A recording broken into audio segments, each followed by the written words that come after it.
الله الرحمن الرحيم الحمد لله رب العالمين أشهد أن لا إله إلا الله وحده لا شريك له وأشهد أن سيدنا ومولانا محمدا عبده ورسوله أما بعد فأعوذ بالله من الشيطان الرجيم بسم الله الرحمن الرحيم فلا تطع المكذبين ودوا لو تدهن فيدهنون ولا تطع كل حلاف مهين هماز مشاء بنميم مناع للخير معتد أثيم عتل بعد ذلك زنيم أن كان ذا مال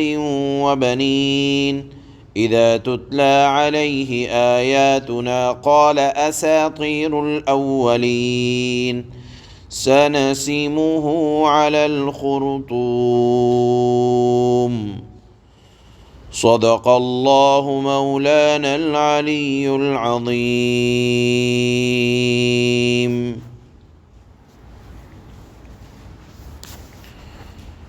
ان آیات کو سمجھنے سے پہلے ایک واقعہ ذہن میں آ جائے تو بہتر ہے۔ وہ واقعہ یہ ہے کہ ایک مرتبہ ایک مجلس میں ابو جہل وغیرہ چند سردار بیٹھے تھے۔ ان میں سے ایک نے مشورہ ہوا کہ کوئی بات محمد صلی اللہ علیہ وسلم سے جا کر ایسی کہی جائے کہ وہ اپنے دین کے کام کے اندر جو اتنی تیزی کے ساتھ بڑھتے چلے جا رہے ہیں وہ اپنے کام کو ذرا ہلکا کریں۔ چنانچہ چند سردار اللہ کے نبی صلی اللہ علیہ وسلم کی خدمت میں آئے مکہ والوں کے، اور عرض کرنے لگے کہ آپ کے اس دعوت و تبلیغ کا اگر کی خواہش یہ ہے، اگر آپ کی نصیحت کرنے کی خواہش، خیر کے کاموں کی طرف بلانے کی اگر آپ کی خواہش یہ ہے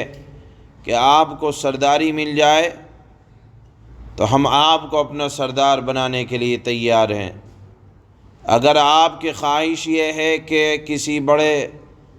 مکہ کے گھرانے میں آپ کی شادی ہو جائے، کوئی خوبصورت لڑکی اگر آپ کو پسند ہے، اس وجہ سے آپ اگر خیر کے کام کر رہے ہیں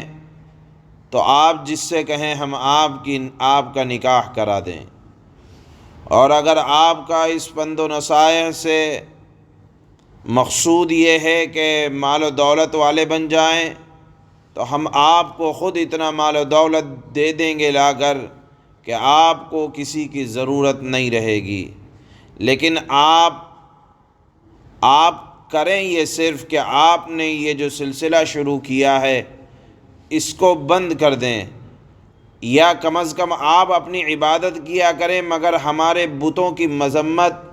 برائی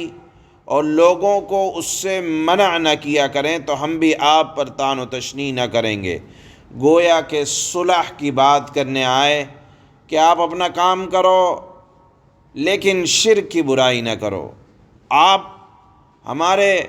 معبودوں کی اصل حقیقت کھول کے مت بیان کرو۔ گویا کہ ایک معاہدہ کر لو، تم اپنا کام کرو، ہم اپنا کام کریں۔ اللہ کے نبی صلی اللہ علیہ وسلم جو آپ نے کل کی آیت میں سنا، اخلاق حسنہ کے اعلیٰ معیار پر تھے۔ ہو سکتا ہے ایک مصلح اعظم کے دل میں جو بہترین اخلاق اللہ نے پیدا کیے، ہو سکتا ہے نیک نیتی کے خیال سے تھوڑی سی نرمی اختیار کرنے کی طرف طبیعت چل جاتی اور ڈھیل دینے سے کام بنتا۔ ہو سکتا ہے اللہ کے نبی صلی اللہ علیہ وسلم جو بہترین اخلاق کے مالک تھے، ان اخلاق کی وجہ سے کچھ نرمی اختیار کر لیتے، اس پر اللہ نے ان آیات میں رسول اللہ صلی اللہ علیہ وسلم کو متنبہ فرمایا اور فرمایا فلا تطع المکذبین، آپ اللہ کا انکار کرنے والوں کی کوئی بات نہ مانیے گا۔ آپ کی بعثت کا جو مقصد ہے وہ آپ اپنی بعثت کے مقصد کو سامنے رکھیے گا۔ وَدُّوا لَوْ تُدْهِنُ فَيُدْهِنُونَ، یہ لوگ چاہتے ہیں کہ آپ ڈھیلے پڑ جائیں، دعوت کے کام میں ذرا ہلکا رخ اختیار کریں، فَيُدْهِنُونَ، تو یہ لوگ بھی ڈھیلے پڑ جائیں گے۔ اللہ نے فرمایا آپ کو کسی کی رعایت کرنے کی ضرورت نہیں ہے، جس کو راہ پر آنا ہوگا وہ آ جائے گا، اور جو محروم ہے وہ ازلی محروم ہے۔ لہذا کسی نرمی، کسی مروت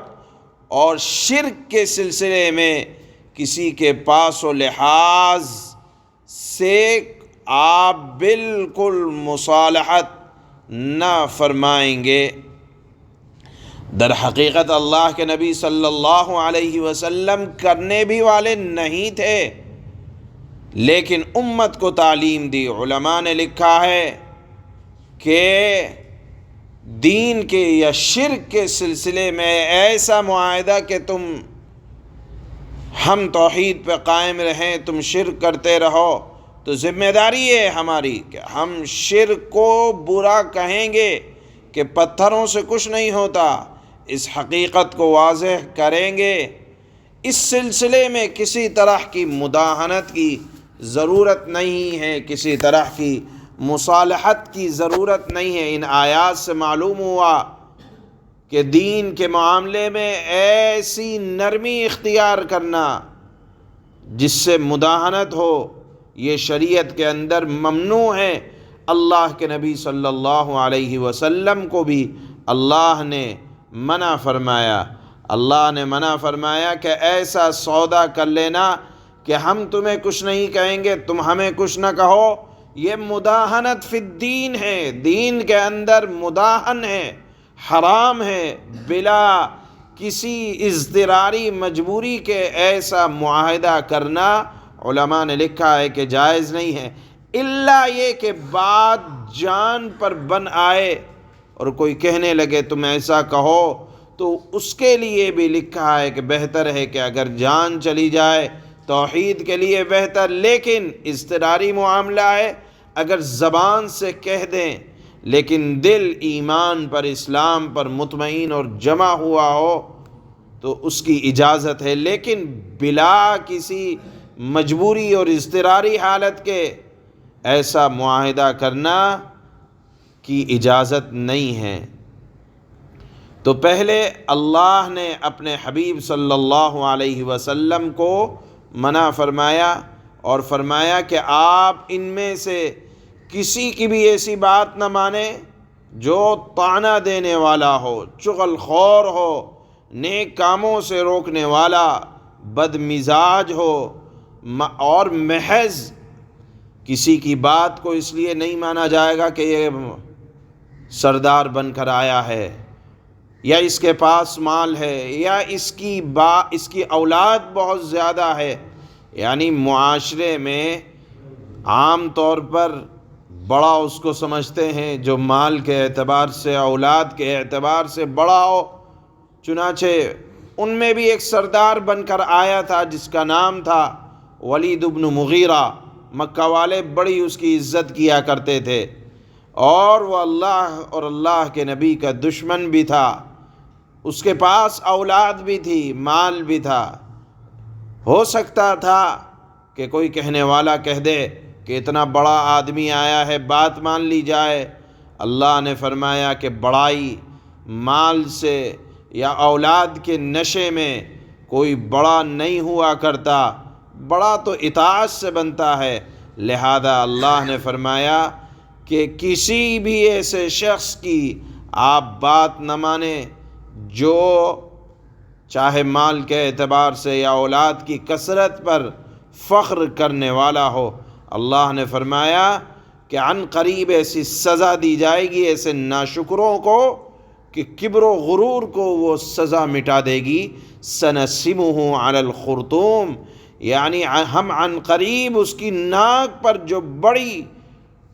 بے ڈول ہونے کے سبب بری محسوس ہوتی ہے، ہم اس ناک کے ذریعے سے اس کو پکڑیں گے۔ یہ اللہ نے ولید بن مغیرہ کے بارے میں یہ آیت میں کچھ حصہ نازل فرمایا ہے۔ بہرحال حضرت حکیم الامت حضرت تھانوی نور اللہ مرقدہ نے اپنی کتاب زاد السعید میں ایک بات لکھی ہے کہ جس طرح اللہ کے نبی صلی اللہ علیہ وسلم پر ایک مرتبہ درود پڑھنے سے اللہ پاک 10 رحمتیں نازل فرماتے ہیں، اسی طرح جو آدمی اللہ کے نبی صلی اللہ علیہ وسلم کے خلاف کوئی گستاخی والا جملہ کہہ بیٹھے تو اللہ رب العزت والجلال 10 مرتبہ اس پر لعنتیں نازل فرماتے ہیں۔ جس طرح ان آیات میں اللہ نے ولید بن مغیرہ کے خلاف 10 کلمات، یہاں آپ سنیں گے آج کی آیات میں 10 کلمات نازل فرمائے ہیں جو اس کے خلاف اللہ کی طرف سے لعنت بھرے الفاظ ہیں کہ اے نبی صلی اللہ علیہ وسلم جس کی عادتیں یہ ہیں جو یہاں آیت میں گنائی جا رہی ہیں، بہت زیادہ قسمیں کھانے والا ہے، طعنہ دینے والا ہے، اور اسی طرح کبر کرنے والا ہے، خیر کے کام سے روکنے والا ہے۔ آپ ایسے شخص کی بات ہرگز نہ مانیں۔ یہ آیات چونکہ ولید بن مغیرہ کے بارے میں ہے، اس نے اللہ کے نبی کو ایک بار برا کہا، اللہ نے 10 اس کی برائیوں کو بیان فرمانے کے بعد ہر بار اس پر لعنت بیان کی ہے۔ بہرحال آیات میں اللہ نے قیامت تک آنے والے اہل ایمان کے لیے ایک فیصلہ فرما دیا کہ حالات کچھ بھی ہوں، شرک سے اللہ کی ذات پر کسی طرح کا سمجھوتا نہیں ہوگا، توحید کو ہر جگہ بیان کیا جائے گا اور شرک کی نحوست کو ہر جگہ اجاگر کیا جائے گا، اور اس سلسلے میں کسی کی بات نہیں مانی جائے گی۔ اس مضمون کو اللہ نے آج کی ان آیات میں بیان فرمایا ہے۔ اللہ فرماتے ہیں فَلَا تُطِعِ الْمُكَذِّبِينَ، اے نبی صلی اللہ علیہ وسلم آپ ان کی باتوں میں نہ آنا جو آپ کو جھٹلا رہے ہیں، یعنی یہ سردار آپ سے آئے ہیں، آپ کو بھی جھٹلا رہے ہیں، اللہ کو بھی جھٹلا رہے ہیں، کسی طرح کی مصالحت کرنے کی اجازت نہیں ہے۔ وَدُّوا لَوْ تُدْهِنُ فَيُدْهِنُونَ، یہ چاہتے ہیں کہ آپ دین کی تبلیغ کے معاملے میں کچھ نرمی کر دیں، آپ ہمارے بتوں کو برا نہ کہیں اور آپ اپنا کام کرتے رہیں، ہم ستانا چھوڑ دیں گے۔ اللہ نے فرمایا یہ چاہتے ہیں کہ تم ڈھیلے پڑ جاؤ، دعوت کے کام میں نرمی لے آؤ تو یہ بھی ڈھیلے پڑ جائیں گے۔ اللہ نے فرمایا وَلَا تُطِعْ كُلَّ حَلَّافٍ مَّهِينٍ، اے نبی کسی بھی ایسے آدمی کی باتوں میں نہ آنا جو بہت قسمیں کھانے والا بے وقعت شخص ہے۔ مراد ہے ولید بن مغیرہ۔ حَمَّازٍ مَّشَّاءٍ بِنَمِيمٍ، طعنہ دینے کا عادی ہے، چغلیاں لگاتا پھرتا ہے۔ مَنَّاعٍ لِّلْخَيْرِ مُعْتَدٍ أَثِيمٍ، بھلائی سے روکنے والا، زیادتی کرنے والا بدعمل ہے۔ أَن كَانَ ذَا مَالٍ وَبَنِينَ، أَن كَانَ ذَا مَالٍ وَبَنِينَ، بد مزاج ہے اور اس کے علاوہ نچلے نسب والا بھی ہے، صرف اس وجہ سے کہ وہ بڑے مال اور اولاد والا ہے بات نہیں مانی جائے گی۔ اذا تتلى علیہ آیاتنا قال اساطیر الاولین عتل بعد ذلك زنيم أن كان ذا مال وبنين إذا تتلى عليه آياتنا قال أساطير الأولين. یہ بدمزاج والا ہے، نچلے نسب والا ہے، صرف اس وجہ سے کہ وہ بڑے مال اور اولاد والا ہے. جب اس کے سامنے ہماری آیتیں پڑھ کر سنائی جاتی ہیں تو وہ کہتا ہے کہ یہ پچھلے لوگوں کی کہانیاں ہیں، کیا لے کر بیٹھ گئے. سَنَسِمُهُ عَلَى الْخُرُطُومِ، عن قریب ہم اس کی سون پر داغ لگا دیں گے. گویا کہ اللہ نے اس کی ناک کو بدنما ناک کے طور پر اللہ نے فرمایا کہ عذاب دیں گے، اور اس کی ناک کو سونڈ کی طرح سے اس کو پکڑ کر کھینچ کر لمبا کر دیا جائے گا. گویا کہ تذلیل کے طور پر اللہ نے یہ جملہ ارشاد فرمایا ہے. سبحان اللہ.